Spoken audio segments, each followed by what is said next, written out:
Hey everybody, it's Heather and welcome back to Ohio Boston. Not last left off, we were sneaking into a tour group. Also, you wouldn't believe the bullshit I had to go through to make sure this is actually recording right now.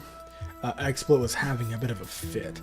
In fact, I'm gonna check in a second when the screen changes just to make sure it's changing too. But anyway, for now, yeah, trying to be as sneaky as possible. We want to join up without them noticing, like we've been here the whole time. And let me check. Yes, and XSplit is actually following along. That's good to know. Okay.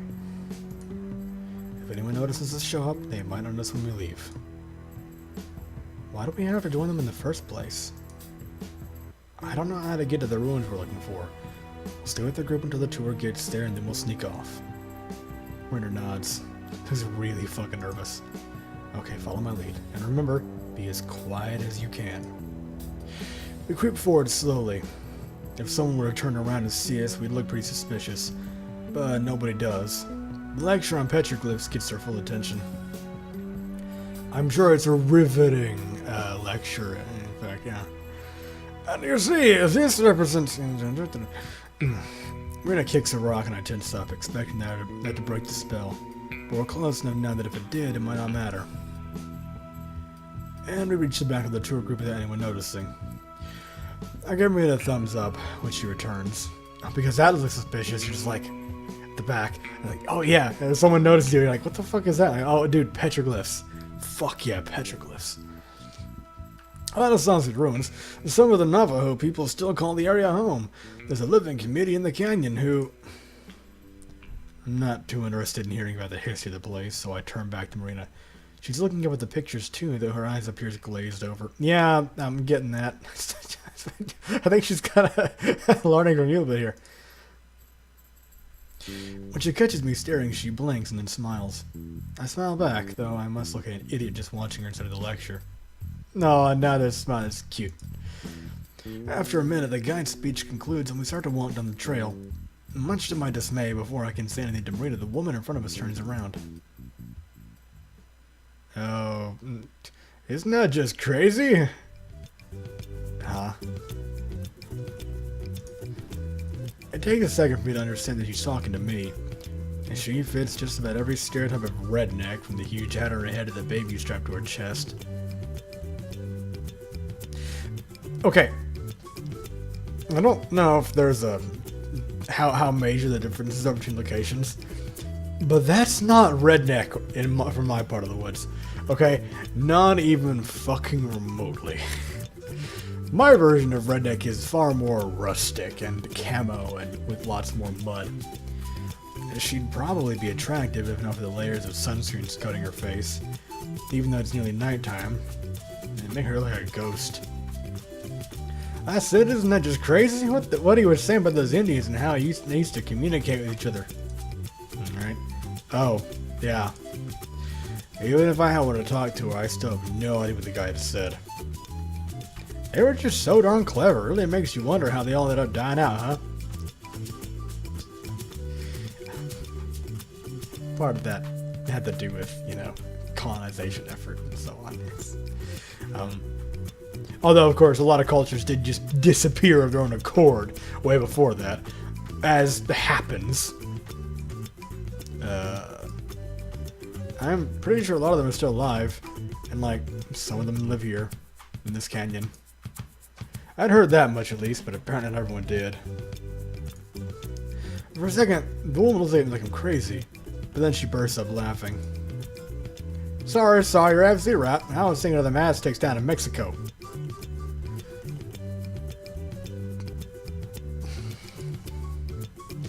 Her laugh is more like a bray. She's like a farm animal. In my head, I keep hoping she'll turn back around and leave us alone. But we're not, so like, I was say, yeah, that's not gonna happen. She keeps on chatting us up as we follow the trail. I'm self-conscious about how noisy she's being compared to the low noise level of the other. Compared to those others, I guess. I say, is that where the name Texas comes from? From Aztec? God.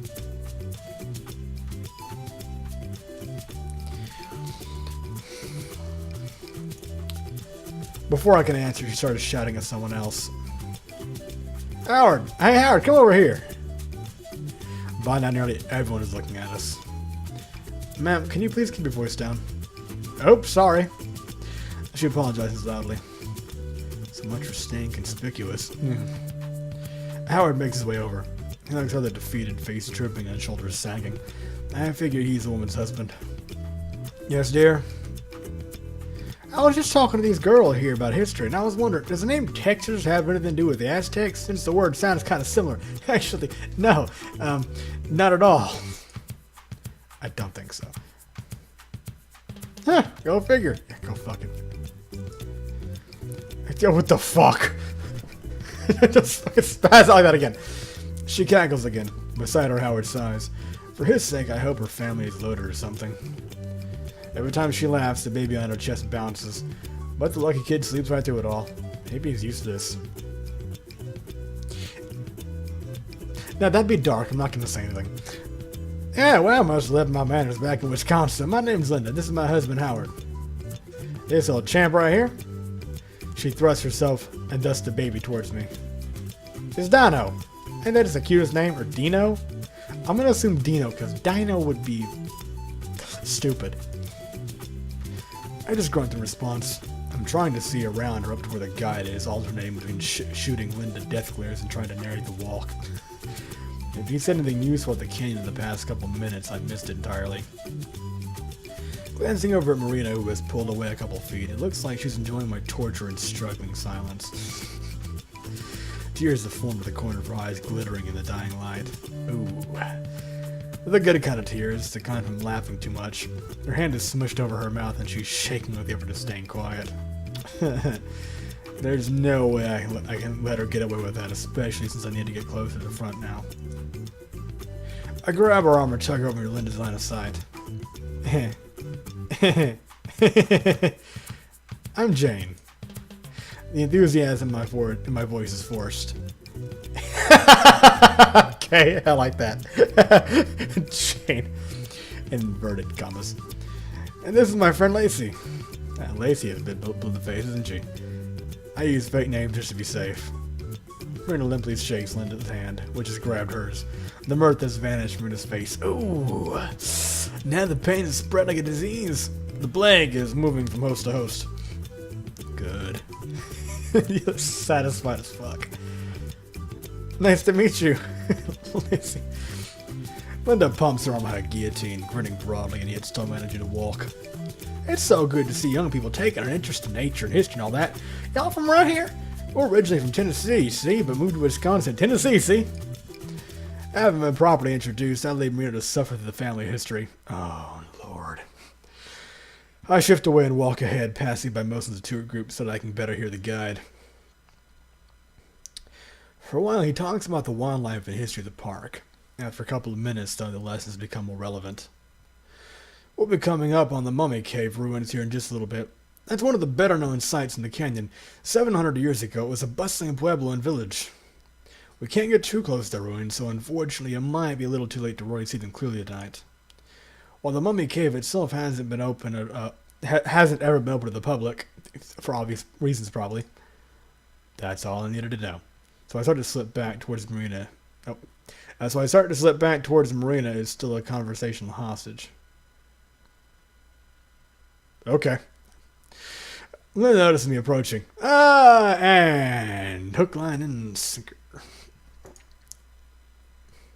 Oh, Jane, there you are. I was just telling Lacey about one of the cows I helped you. Okay. About one of the cows I helped birth when I was younger. I'm not sure how the conversation went from introductions to cow birth in such a short span of time, but I'm not curious enough to ask. When we joined Marina, she mouths 2 words. Save me. I don't know how to get out of this one. Annoyance aside, it'll be impossible to slip away without Linda's attention on us. But it seems we're in luck. As we go around another bend in the road, something more interesting than Marina and me comes into view. Oh, Howard, look! This is it. Those mummy ruins I was telling you about. If she says anything about Egypt, I may have to do some cutting. Linda elbows forward, moving ahead of us. You girls make sure you get a good spot. You're going to want to see this, even if it's dark out. She forges ahead, her husband trailing dutifully. As he passes, I hear him say sorry, though I'm not certain. Once right at earshot, Marina makes it sound like a train laying out steam. Oh my god, I thought it was going to explode in my ears or my head or my brain or something! I love this game. I saw you laughing and figured it wasn't fair if I was the only one who suffered. Yeah, but oh, what the fuck is wrong with me? I can't talk! Words are just not wanting to form. My mouth is lazy. I saw you laughing and figured it wasn't fair if I was the only one who suffered. I'd take it all back if I could, but you can't! Seriously though, first she was talking about herself, then about her kid, then about childhood, and then she started talking about growing up on a farm. Somehow she ended up going about cows and having babies and how messy it all is. I don't even know.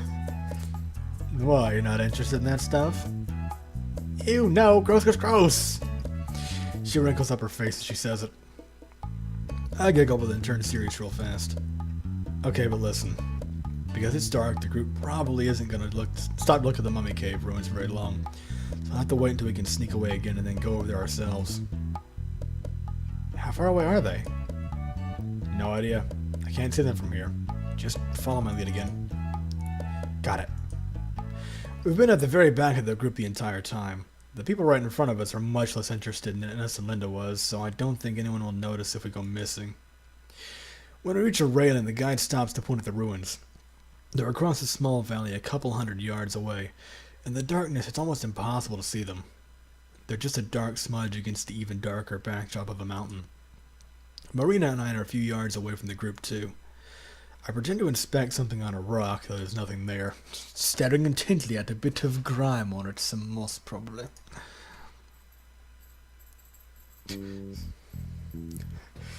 Oh, again, sneaky. As the short speech ends and the guide starts to lead everyone on again, I dart behind a rock and crouch down. Marina quickly follows. I can see her start to say something, but I cut my hand over her mouth before she can get a word out. Nope! Silently, I shake my head. Marina nods twice, so I uncover her face. In my head, I count to 60. Once a minute has passed, I peel myself away from the rock and stand back up. We should be safe now. Marina's face lights up and she claps her hands. I noticed that she's taking out the journal page I noticed that she's taking out the journal page of the hiding spot again. That was so cool. It was like something out of a video game where you just sneak away right in front of everyone. Max level sneak in Skyrim! Hello, sir. I know I'm right in front of you, but I'm crouched. You can't see me. I'll just knock on the knees a bit. I guess so, but we still can't be noisy. We're not going to be that far away. No flashlights either. This close up, I can see your face fall at that. Don't worry, I'll be right beside you. Are we just going to hop the fence and walk over there? Unless you have any better ideas. What if they catch us? Then they'll throw us out. We're not going to get arrested for trespassing or anything, are we? Nah, that'd be much trouble for them. I say that, well, though I don't actually know.